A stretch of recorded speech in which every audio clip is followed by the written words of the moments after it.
went through this process. I guess that's back in 1960 when Carol Chessman was executed. Avez-vous déjà entendu parler de l'ogre de Santa Cruz? Eh ben, c'est l'histoire de l'un des tueurs en série les plus intelligents et terrifiants des États-Unis d'Amérique. Ironically enough, that's why I began picking people up, picked the girl up, and I'm...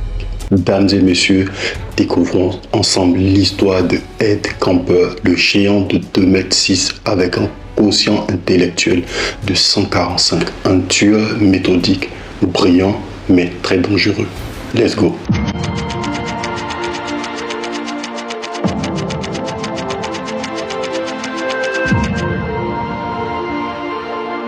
Nous sommes en Californie entre 1964 et 1973. Tout commence lorsqu'il avait 15 ans.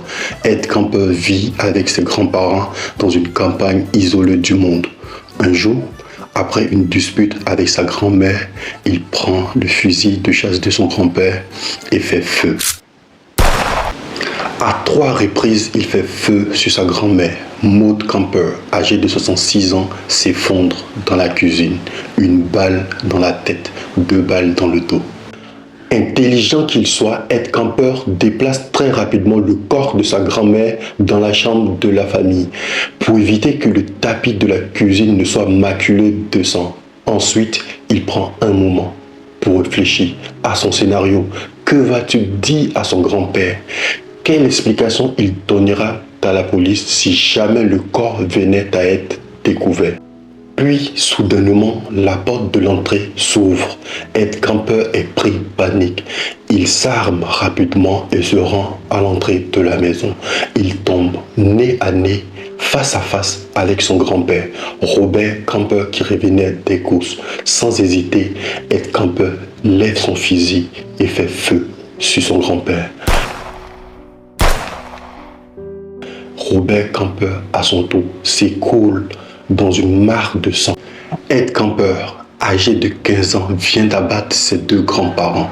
Il appelle ensuite sa mère pour lui expliquer ce scénario macabre.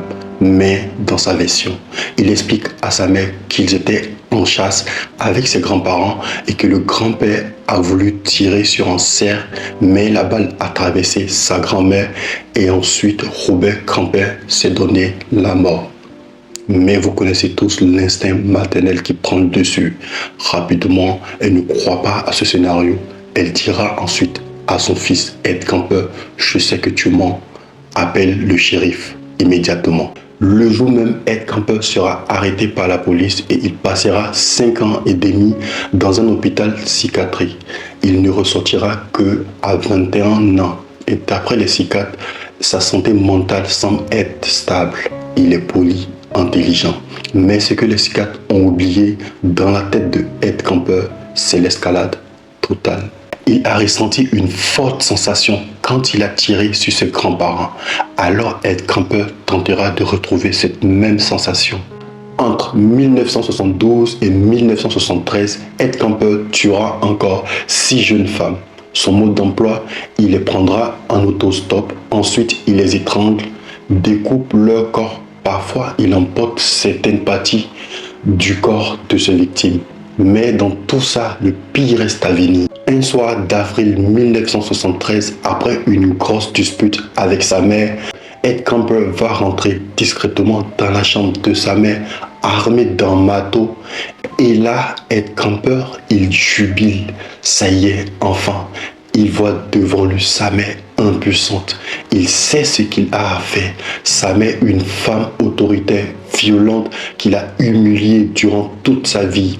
Alors, il rêvait de ce moment-là. Il va enfin se venger. Ed Kemper attaque violemment sa mère d'un coup de marteau sur la tête. Sa mère est morte, mais Ed Kemper ne s'arrêtera pas là. Il va couper la tête de sa mère, lui retirer ses cordes vocales, ensuite jeter le tout dans un broyeur tout en disant « Tu ne me crieras plus jamais dessus ». Ensuite, il téléphone à une amie de sa mère nommée Sarah Alette. Il invite à manger à son domicile pour faire plaisir à sa mère. Et Sarah, qui se doute de rien, va venir jusqu'au domicile des campeurs. Une fois traversé la porte, Ed Kemper l'assomme de coups de marteau, puis il tue Sarah Allen. Après tout ce meurtre, Ed Kemper va boire un petit verre dans un bar du coin, le Jury Room. Ensuite, il prendra sa voiture. Après plusieurs kilomètres, il décide d'appeler la police pour se livrer. Aujourd'hui, Ed Kemper est toujours condamné à la prison à vie et l'histoire d'Ed Kemper a inspiré plusieurs réalisateurs cinéma, notamment la série sur Netflix The Murder Hunter, et Ed Kemper a contribué aux recherches de l'FBI sur le profilage de plusieurs tueurs en série. C'était un tueur méthodique, organisé, très intelligent, mais encore une fois, vous voyez que l'intelligence n'exclut pas la monstruosité des gens. Bref, c'est ainsi que s'achève notre affaire Ed Kemper. Si vous avez aimé, n'hésitez pas à la partager et à me le dire en commentaire.